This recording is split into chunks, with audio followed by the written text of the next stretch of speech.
नमस्कार, खबरें अब तक में आपका स्वागत है। मैं हूं आपके साथ पवन शर्मा। खबरें अब तक में आज हम बात करेंगे प्रधानमंत्री नरेंद्र मोदी का गुजरात दौरा और ई बिटारा के साथ मेक इन इंडिया का नया पड़ाव, साथ ही उत्तर प्रदेश की सियासत में पीडीए की जमीन पर मची खलबली और विधायक पूजा पाल की चिट्ठियों का असर। और तीसरी खबर के रूप में हम बात करेंगे बिहार में एनडीए के भीतर सीटों की जंग, क्या चिराग पासवान की बढ़ती मांग फॉर्मूले को बिगाड़ेगी।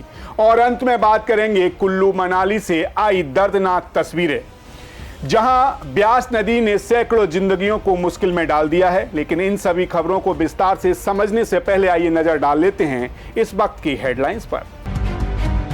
पीएम मोदी ने मारुति ई बिटारा को दिखाई हरी झंडी, 100 देशों में जाएगी मेक इन इंडिया व्हीकल। डोडा में बादल फटा, 10 से अधिक घर तबाह, अब तक 3 लोगों की मौत। चुनाव से पहले नीतीश की बड़ी सौगात, 26 एजेंडों पर लगी मोहर। जापान चीन की यात्रा करेंगे पीएम मोदी, विदेश सचिव ने दी जानकारी।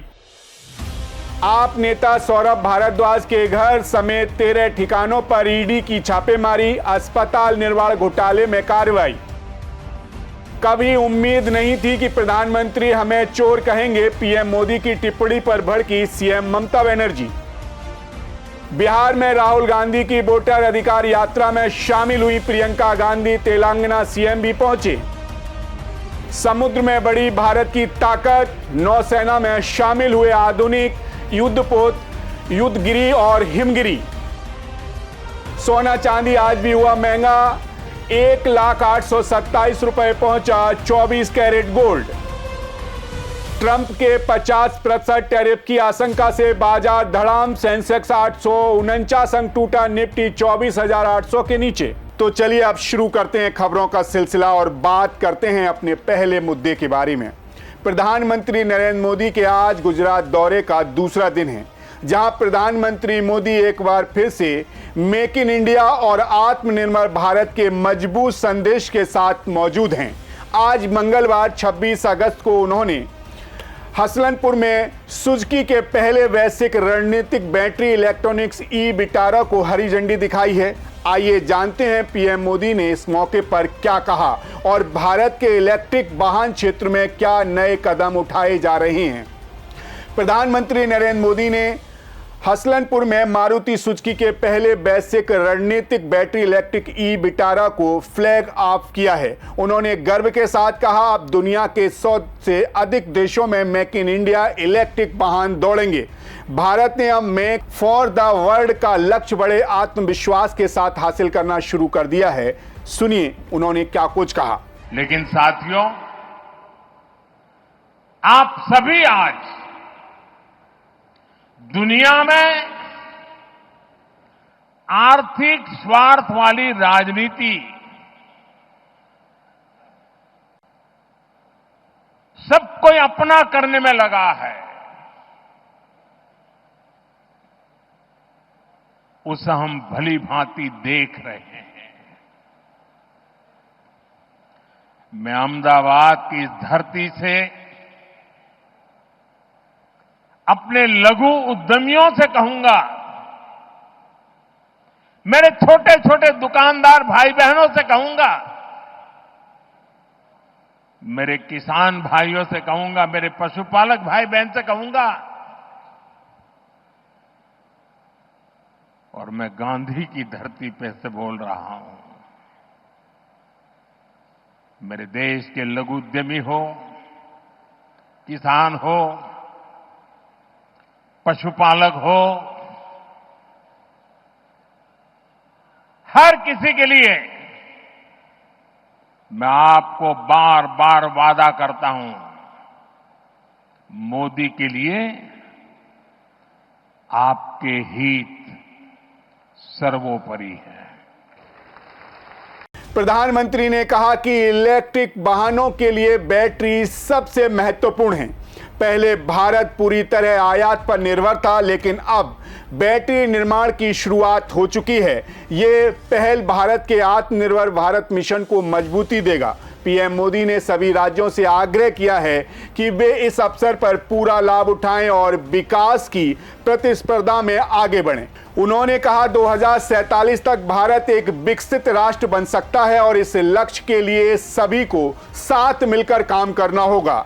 तो सुना आपने प्रधानमंत्री मोदी का संदेश, जो एक आत्मनिर्भर मेक इन इंडिया के सपने वाला भारत, जो इलेक्ट्रिक वाहनों की वैश्विक अर्थव्यवस्था में अपनी मजबूत पहचान बना रहा है। गुजरात से शुरू हुई ये पहल अब पूरे देश और दुनिया में गूंज रही है। खैर, बढ़ते हैं अपनी अगली खबर की तरफ। उत्तर प्रदेश की राजनीति में इस वक्त एक नाम सबसे ज्यादा सुर्खियों में है और वो चायल से विधायक पूजा पाल। 2 चिट्ठियां, एक सियासी बयान और पार्टी से निष्कासन के बाद पूजा पाल न सिर्फ सोशल मीडिया की चर्चा है, बल्कि उत्तर प्रदेश की आगामी चुनावी राजनीति का अहम चेहरा भी बन सकती हैं। सवाल उठ रहा है कि क्या पूजा पाल अब भारतीय जनता पार्टी का दामन थामेंगी, और अगर ऐसा हुआ तो क्या अखिलेश की पीडीए पॉलिटिक्स को बड़ा झटका लग सकता है। उत्तर प्रदेश में एक बार फिर पीडीए यानी कि पिछड़ा, दलित और अल्पसंख्यक राजनीति के केंद्र में है। समाजवादी पार्टी के अध्यक्ष अखिलेश यादव इस फार्मूले को लेकर 2027 की तैयारी में जुटे हैं, मगर ठीक इसी समय उन्हीं की पार्टी की पूर्व विधायक पूजा पाल की चिट्ठियों ने पीडीए की राजनीति में हलचल मचा दी है। पूजा पाल, जो खुद पिछड़े वर्ग से आती हैं, अब समाजवादी पार्टी से बाहर हैं और बीजेपी से नजदीकियां बढ़ रही हैं उनकी। पूजा पाल ने 2 चिट्ठियों के जरिए न सिर्फ अपनी बात रखी, बल्कि समाजवादी पार्टी के भीतर के व्यवहार और फैसलों पर सवाल भी उठाए हैं। इनमें से एक चिट्ठी में साफ तौर पर पीडीए का जिक्र किया गया है। यही पीडीए जिसके दम पर अखिलेश यादव ने लोकसभा चुनाव 2024 में सपा का वोट शेयर 18 से बढ़ाकर 33.5% कर दिया है। 2024 में समाजवादी पार्टी ने 80 में से 37 सीटें जीती थीं, जिसमें 21 पर ओबीसी, 7 पर दलित, 4 पर मुस्लिम, 5 पर उच्च जाति के उम्मीदवार विजयी रहे, यानी कि पीडीए का गठजोड़ काम कर गया। मगर अब बीजेपी इसी गठजोड़ में सेंध लगाने की तैयारी में है। बीजेपी प्रवक्ता शहजाद पूनावाला ने सवाल उठाया है कि क्या पूजा पाल की सबसे बड़ी गलती सिर्फ ये थी कि वो पीड़ित हैं माफिया राज से, जिसे सपा ने संरक्षण दिया है। वहीं डिप्टी सीएम ब्रजेश पाठक और मंत्री दयाशंकर सिंह भी खुलकर पूजा पाल के समर्थन में सामने आ गए हैं। भारतीय जनता पार्टी अब पूजा पाल को साथ लेकर यह संदेश देना चाहती है कि समाजवादी पार्टी में महिलाओं और पिछड़े वर्ग का सम्मान नहीं होता है, और अगर पूजा पाल ने भारतीय जनता पार्टी का दामन थामा तो ये सिर्फ एक पार्टी ज्वाइन नहीं, बल्कि पीडीए में सीधी सेध मानी जाएगी। पूजा पाल के बीजेपी में आने की अटकलें सपा के लिए मुश्किल बढ़ा सकती हैं, और भारतीय जनता पार्टी इस मौके को एक बड़े नैरेटिव में बदलना चाहती है कि समाजवादी पार्टी वोट बैंक की राजनीति करती है, लेकिन विकास और सम्मान की बात नहीं करती है। हालांकि पूजा पाल का अगला कदम क्या होगा, क्या वो बीजेपी में शामिल होकर पीडीए राजनीति का रुख बदलेंगी, और क्या अखिलेश यादव इस सियासी चोट से उभर पाएंगे, जवाब आने वाले दिनों में ही मिलेगा। लेकिन इतना तो तय है कि उत्तर प्रदेश की सियासत में पीडीए अब सिर्फ समीकरण नहीं, एक युद्ध भूमि बन चुका है। खैर, इसी के साथ खबरें अब तक में बढ़ेंगे अगली खबर की तरफ। बिहार की सियासत एक बार फिर गरमाई हुई है। 2025 के विधानसभा चुनाव से पहले एनडीए के भीतर सीट बंटवारे को लेकर घमासान बचा है। भारतीय जनता पार्टी और जेडीयू की बातचीत लगभग फाइनल स्टेज पर है, लेकिन चिराग पासवान की मांगें इस समीकरण को और पेचीदा बना रही हैं। सवाल यह है कि एनडीए में किसे कितनी सीटें मिलेंगी और क्या सब कुछ इतने आसानी से सुलझ जाएगा, बड़ा प्रश्न है ये। बिहार विधानसभा चुनाव 2025 की तैयारी जोरों पर है, और इससे पहले एनडीए के अंदर सीट बंटवारे को लेकर हलचल तेज हो चुकी है। भारतीय जनता पार्टी और जनता दल यानी कि जेडीयू के बीच लंबी बातचीत के बाद लगभग सीट बंटवारे का फॉर्मूला तय कर लिया गया है। सूत्रों के अनुसार सीटों का औपचारिक ऐलान सितंबर के आखिरी सप्ताह या अक्टूबर के पहले सप्ताह में होने की संभावना है। चुनावी ऐलान के बाद किया जाना माना जा रहा है। इस बार के गठबंधन में एक नया लेकिन अहम चेहरा लोक जन पार्टी रामविलास के नेता चिराग पासवान भी हैं, जिन्होंने हालिया लोकसभा चुनाव में 100% स्टॉक रेट के साथ बड़ी सफलता हासिल की है। इसी प्रदर्शन को आधार मानते हुए चिराग बिहार विधानसभा की 40 से ज्यादा सीटों की मांग कर रहे हैं। हालांकि गठबंधन के भीतर संतुलन बनाए रखने के लिए उन्हें 20 से 25 सीटों पर समझौता करना पड़ सकता है। सूत्रों के अनुसार भारतीय जनता पार्टी और जेडीयू के बीच लगभग 100 सीटों का बंटवारा हो चुका है, जिसमें जेडीयू को भाजपा से ज्यादा सीटें दी जा सकती हैं। ये रणनीति इसलिए बनाई जा रही है ताकि ये संदेश दिया जा सके कि बिहार में जेडीयू अब भी एक प्रमुख दल है। अगर संभावित सीटें बंटवारे की बात करें तो JDU 105 seat, Bharatiya Janata party 104 seat, Lojpa Ramvilas 20 से 25 सीट, हम जीतराम मांझी की पार्टी 7 सीट, रालोसपा उपेंद्र कुशवाहा की पार्टी 7 सीट। हालांकि चिराग पासवान की मांग को पूरी तरह से नजरअंदाज करना एनडीए के लिए आसान नहीं होगा। भारतीय जनता पार्टी उन्हें नाराज नहीं करना चाहती है और जरूरत पड़ने पर अपने कोटे से 1-2 सीटें देकर समझौता कराने की कोशिश कर सकती है। हालांकि जेडीयू और चिराग के रिश्ते अतीत में तनावपूर्ण रहे हैं। ऐसे में सीटों की संख्या और क्षेत्र विशेष को लेकर सहमति बनाना अभी भी एक चुनौती बना हुआ है। चिराग पासवान के लिए सीट बंटवारा सिर्फ राजनीतिक नहीं बल्कि संगठनात्मक मजबूती भी है। पार्टी के कार्यकर्ताओं का मनोबल बनाए रखने के लिए उन्हें ज्यादा सीटों की जरूरत है ताकि वे विधानसभा चुनाव में पूरी ताकत से उतर सकें। आपको बताते चलें, बिहार में चुनाव की घोषणा जल्द होने की संभावना बताई जा रही है। चुनाव आयोग सितंबर के अंत या अक्टूबर के पहले सप्ताह में तारीखों का ऐलान कर सकता है। इसके बाद सीटों का अंतिम वितरण सार्वजनिक होगा और हर दल अपने अपने उम्मीदवारों की घोषणा करेगा।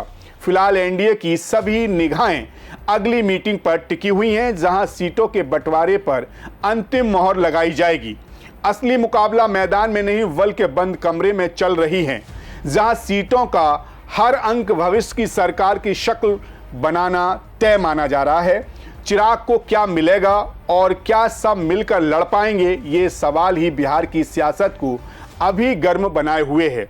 खैर, जाते जाते आपको एक और अहम मुद्दे से रूबरू करा देते हैं।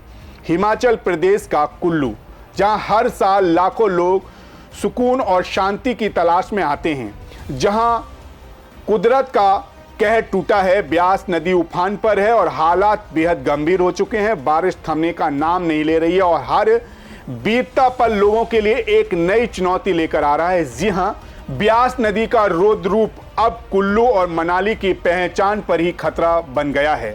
NH3 का लगभग 3 किलोमीटर लंबा हिस्सा ब्यास उफान में समा चुका है। मनाली के वहांग क्षेत्र में 1-2 मंजिल इमारत भी पानी के साथ बह गई। एक घर तो कभी सपनों से भरा हुआ था, अब अकेले यादों में रह गया है। आपको बता दें, ब्यास नदी का जलस्तर खतरे के निशान से ऊपर है। इतना ही नहीं, दबाड़ा के पास बना 1 फुट ब्रिज भी नदी की तेज लहरों में समा गया है। यही पुल लारजी पावर हाउस से जोड़ने का एकमात्र जरिया था। अब वहां पहुंचना भी नामुमकिन हो गया है। एक एक कर नदी सब कुछ निगल रही है। सड़कें, पुल, दुकानें, कई परिवारों की सालों की मेहनत। जाहिर है कुल्लू और मनाली आज एक कठिन इम्तिहान से गुजर रहा है। जहां कभी पर्यटक ताजगी हवा लेने आते थे, वहां आज डर और तबाही का सन्नाटा है। प्रशासन मुस्तैद है, लेकिन कुदरत की मार के आगे बहुत कुछ अब लोगों की समझदारी और सावधानी पर ही निर्भर करता है। हमारी आपसे अपील है कि सतर्क रहें, सुरक्षित रहें और प्रशासन के निर्देशों का पालन करें। हमारी दुआएं हिमाचल के लोगों के साथ हैं। तो आज की खबरें अब तक में बस इतना ही। तो ये तो थी आज की सबसे अहम और असरदार खबरें। देश की राजनीति से लेकर कुदरत के कहर तक तस्वीरें बदल रही हैं, सवाल उठ रहे हैं और जवाब तैयार हो रहे हैं। उत्तर प्रदेश में पीडीए की जंग सियासी पारा चढ़ा दिया है। बिहार में सीटों के आंकड़े सत्ता की दिशा तय करेंगे और हिमाचल की वादियों में ब्यास की लहरें लोगों की जिंदगियों को बहा ले जा रही हैं। ऐसे वक्त में हमारी कोशिश है कि हम आपको सिर्फ खबर ना दें बल्कि हर खबर का असर भी समझाएं। फिलहाल आज के लिए बस इतना ही। अगर आप हमसे कुछ कहना चाहते हैं, अपनी राय हमसे साझा करना चाहते हैं तो हमें ज़रूर लिखिए। तब तक आप मुझे दीजिए इजाज़त। फिर हाजिर होंगे कुछ और सच्ची और जरूरी और असरदार खबरों के साथ। तब तक आप मुझे दीजिए इजाजत और आप बने रहिए सी न्यूज भारत के साथ। हर खबर आपके साथ, आपके हाथ।